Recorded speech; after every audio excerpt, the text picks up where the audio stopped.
السلام علیکم دوستو، خوش آمدید ہمارے چینل میں۔ موت ایک ایسی حقیقت ہے جس سے کوئی انسان نہیں بچ سکتا، اور قبر ایک ایسی منزل ہے جہاں پر انسان کو اکیلے جانا ہے۔ لیکن کیا آپ جانتے ہیں کہ کچھ خاص لوگ ایسے بھی ہیں جن کے جسم قبر میں مٹی کے اندر بھی محفوظ اور سلامت رہتے ہیں، جبکہ عام انسان کا جسم وقت کے ساتھ ساتھ مٹی میں مل جاتا ہے۔ آج ہم اسی موضوع پر بات کریں گے کہ وہ کون سے 10 خاص لوگ ہیں جن کے بارے میں روایات میں بیان کیا گیا ہے کہ ان کے جسم قبر میں سلامت رہتے ہیں۔ یہ ایک نہایت دلچسپ اور ایمان افروز موضوع ہے جسے سمجھنے کے بعد آپ کو اپنی زندگی کے مقصد کو نئے سرے سے سمجھنے میں مدد ملے گی۔ سب سے پہلے یہ سمجھنا ضروری ہے کہ قبر میں جسم کا سلامت رہنا اللہ تعالیٰ کی طرف سے ایک خاص انعام اور عزت ہے۔ یہ ایک ایسی نشانی ہے جو اس بات کی گواہی دیتی ہے کہ وہ شخص اللہ تعالیٰ کے ہاں مقبول اور محبوب تھا۔ عام طور پر انسان کا جسم موت کے بعد مٹی میں تحلیل ہو جاتا ہے، لیکن بعض خاص ہستیوں کے اجسام کو اللہ تعالیٰ اپنی خاص رحمت اور قدرت سے محفوظ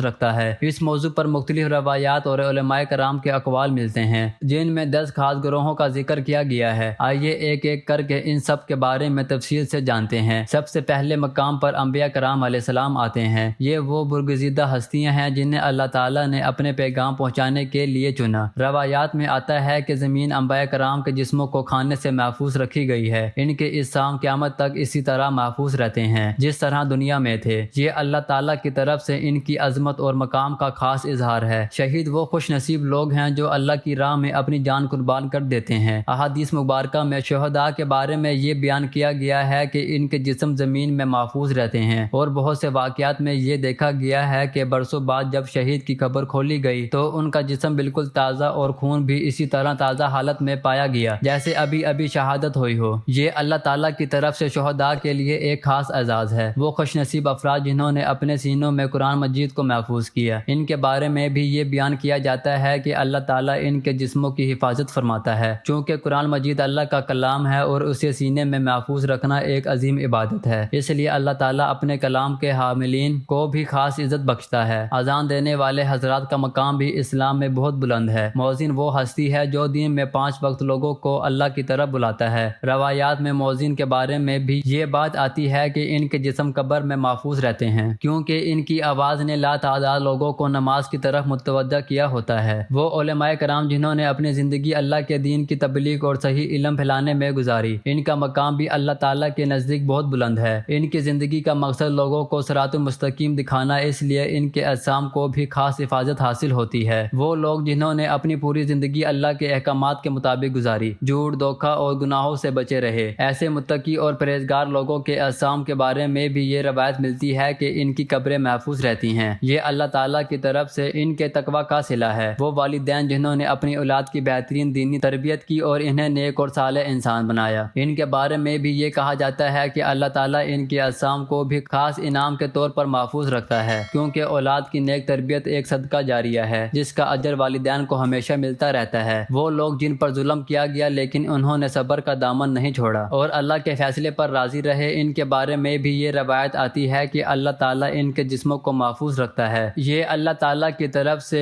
مظلوموں کے صبر کا اجر ہے۔ وہ افراد جنہوں نے اپنی زندگی انسانیت کی خدمت میں وقف کر دی، غریبوں، یتیموں اور بیواؤں کی مدد کی، ان کی اجسام کے بارے میں بھی یہ بیان کیا جاتا ہے کہ اللہ تعالیٰ انہیں خاص عزت بخشتا ہے۔ وہ لوگ جنہوں نے اپنی زندگی مسلسل عبادت، ذکر اللہ اور تلاوت قرآن میں گزاری، ان کے بارے میں بھی یہ روایت ملتی ہے کہ اللہ تعالیٰ ان کے اجسام کو قبر میں سلامت رکھتا ہے۔ دوستو، یہ بات ذہن میں رکھنی ضروری ہے کہ اس طرح کی روایات مختلف کتابوں اور مختلف علماء کرام کے حوالوں سے نقل ہوتی ہے، اور ہر روایت کی سند اور صحت مختلف درجے کی ہوتی ہے۔ کچھ باتیں قرآن و حدیث سے واضح طور پر ثابت ہیں، جیسے شہداء اور انبیاء کرام کے اجسام کا محفوظ رہنا، جبکہ کچھ باتیں علماء کرام کے اجتہاد اور مشاہدات پر مبنی ہیں۔ اس لیے ہمیں چاہیے کہ ہم ایسی روایات کو بیان کرتے وقت احتیاط سے کام لیں اور مستند علماء کرام سے ان کی تصدیق کریں۔ ہمارا اصل مقصد ان روایات سے یہ سبق لینا ہے کہ نیک اعمال اور اللہ کی اطاعت انسان کو دنیا اور آخرت دونوں میں عزت بخشتی ہے۔ اس پوری گفتگو کا اصل مقصد یہ نہیں کہ ہم صرف اس بات پر توجہ دیں کہ ہمارا جسم قبر میں سلامت رہے گا یا نہیں، بلکہ اصل مقصد یہ ہے کہ ہم اپنی زندگی کو اس طرح گزاریں کہ ہم اللہ تعالیٰ کے پسندیدہ بندے بن جائیں، چاہے وہ قرآن کی تلاوت ہو، نماز کی پابندی ہو، والدین کی خدمت ہو یا انسانیت کی بھلائی کے کام ہو۔ ہر نیک عمل ہمیں اللہ کے قریب کرتا ہے۔ موت ایک ایسی حقیقت ہے جس کا سامنا ہر انسان کو کرنا ہے، لیکن یہ ہمارے اختیار میں ہے کہ ہم اپنی زندگی کو کس طرح گزاریں۔ اگر ہم زندگی نیکی، تقوی اور اللہ کی اطاعت میں گزاریں گے تو یقیناً اللہ تعالی ہمیں دنیا اور آخرت دونوں میں عزت بخشے گا۔ دوستو، امید ہے کہ آج کی یہ ویڈیو آپ کے لیے مفید اور ایمان افروز ثابت ہوگی۔ ہمیں چاہیے کہ ہم اپنی زندگی کو ان نیک لوگوں کی طرح گزارنے کی کوشش کریں جن کا ذکر ہم نے اوپر کیا۔ اگر آپ کو یہ ویڈیو پسند آئی ہو تو اسے لائک کریں، اپنی رائے کمنٹ میں ضرور بتائیں، اور ایسی مزید معلومات اور ایمان افروز ویڈیوز کے لیے ہمارے چینل کو سبسکرائب کریں اور بیل آئیکن ضرور دبائیں۔ اس ویڈیو کو اپنے دوستوں اور اہل خانہ کے ساتھ شیئر کریں تاکہ زیادہ سے زیادہ لوگ تک یہ اہم پیغام پہنچے۔ اللہ تعالی ہم سب کو نیک اعمال کرنے کی توفیق عطا فرمائے اور ہمیں ان خوش نصیب لوگوں میں شامل فرمائے۔ آمین والسلام۔